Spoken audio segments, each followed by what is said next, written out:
Welcome to part 3 of Mark the Day. Let us go chat with Mark.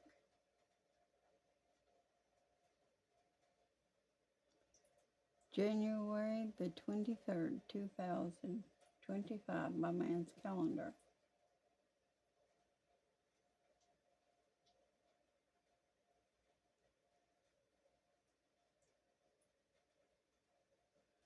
This is Mark chapter 2, and we're going to kick on off at verse 18.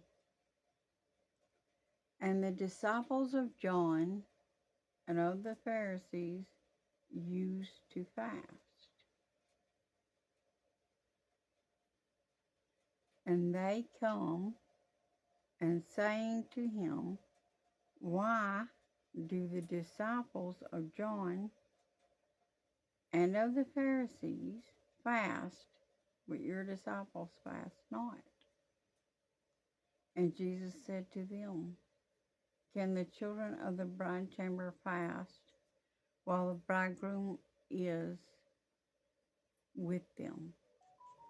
As long as they have the bridegroom with them, they cannot fast.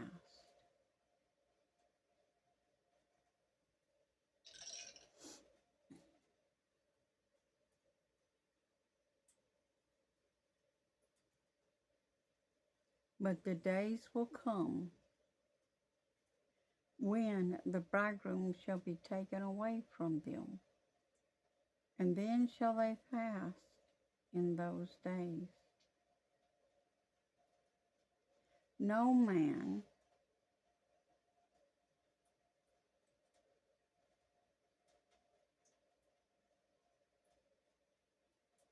also shows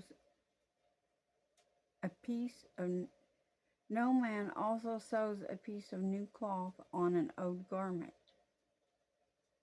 else the new piece that filled it up takes away from the old, and the rent is made worse.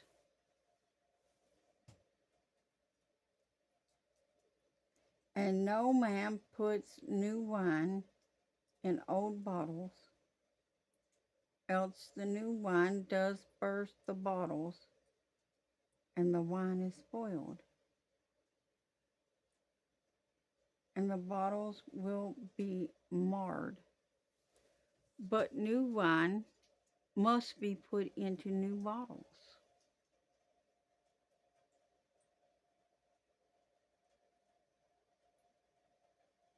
And it came to pass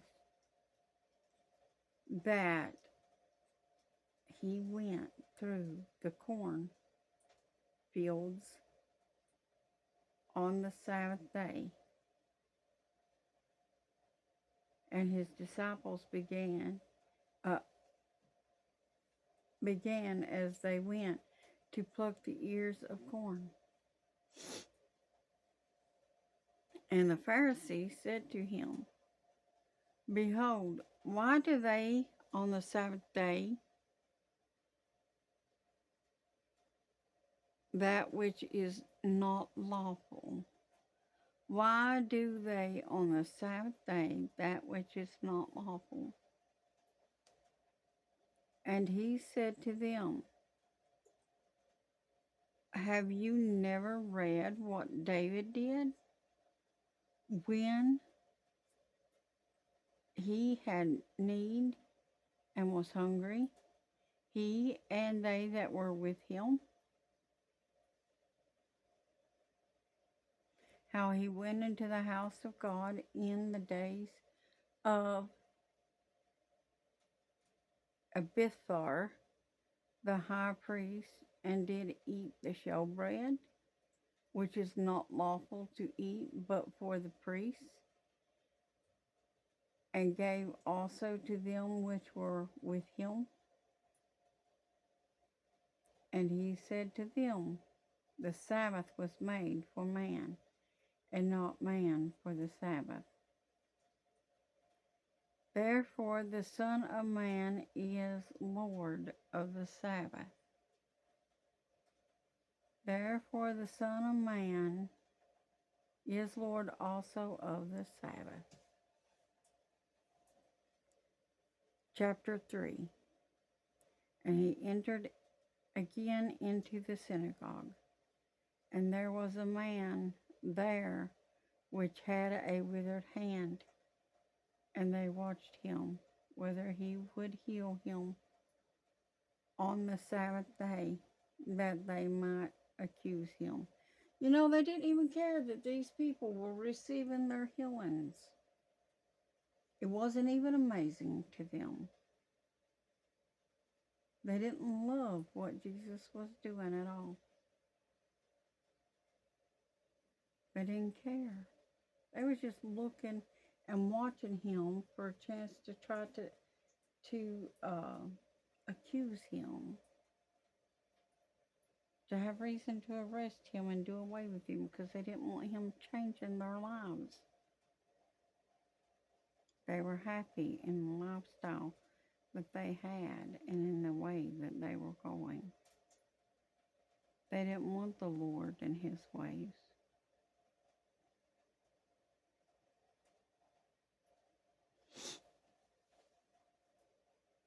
And he said to the man which had the withered hand, Stand forth.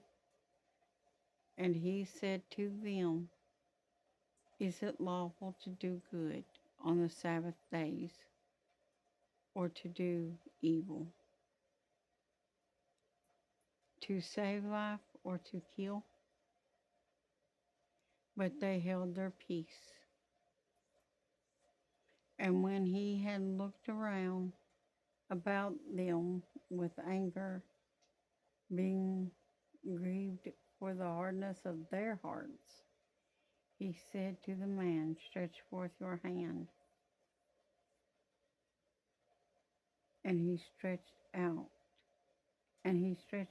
and his hand was restored,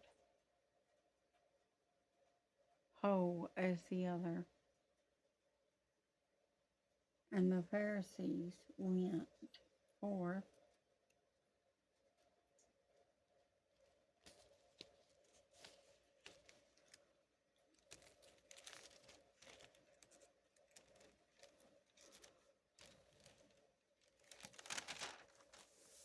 immediately, took counsel with the Herodians against him, how they might destroy him. But Jesus withdrew himself with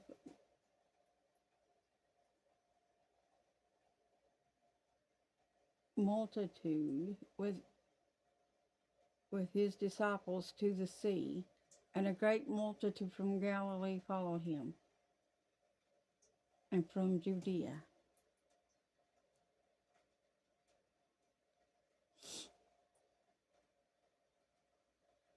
Like I said, they didn't even care that he was healing people. They should have been glad to see the people get healed.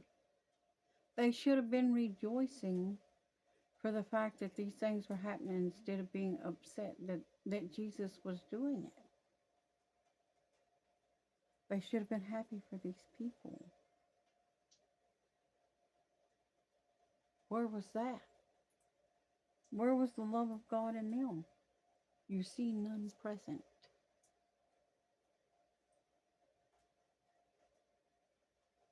Don't behave like these scribes and these Pharisees.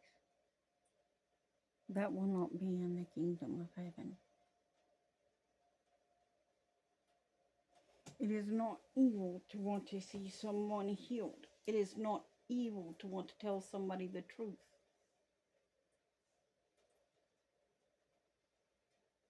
It is not evil to want God's word to be spoken in truth, completely in truth, instead of twisted by vain people who mislead others for their own wealth and self-gain. It is not evil to want to stand up for Jesus and tell his truth. It is not evil to want to testify about the Lord. There's no gain in this for me. I just want people to know Jesus.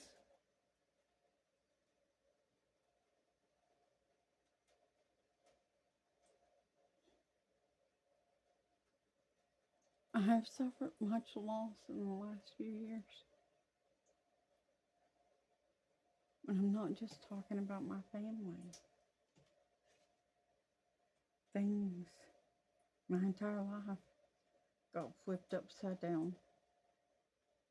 After the Lord showed me the truth about stuff, I could not just keep going in that direction. It was a dead end. Why would you keep going down a dead end street knowing you're not going to get anywhere? What's the point? It's called turn it around. It's called turn it around.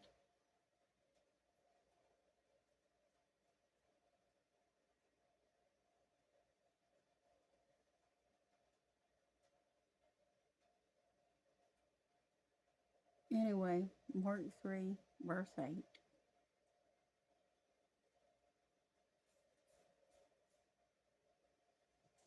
Let's go back to verse 7.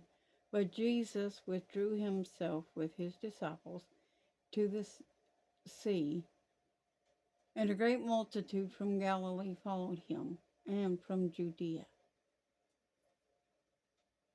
and from Jerusalem, and from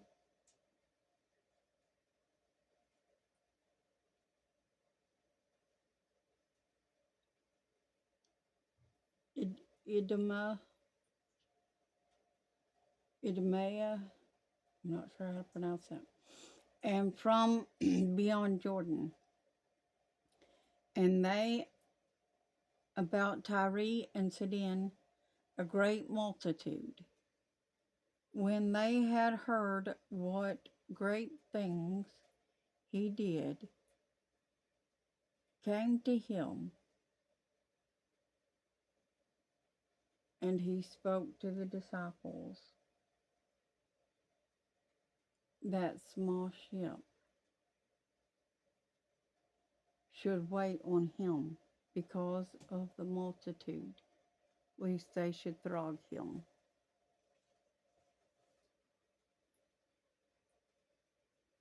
And he spoke to his disciples that a small ship should wait for him because of the multitude, lest they should throng him. For he had healed many, insomuch that they pressed upon him for to touch him, as many as had plagues.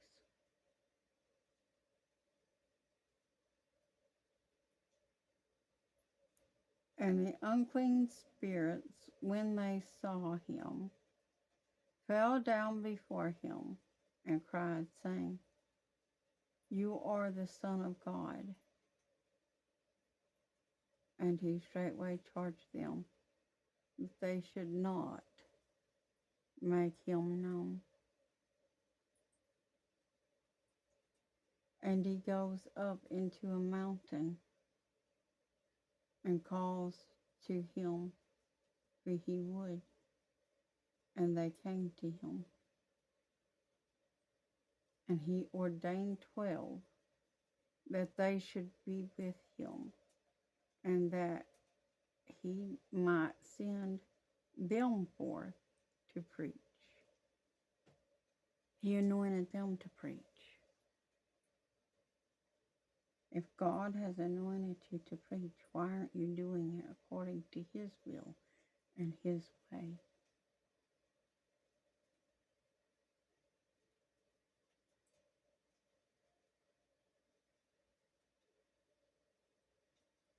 I'll see you in the next part.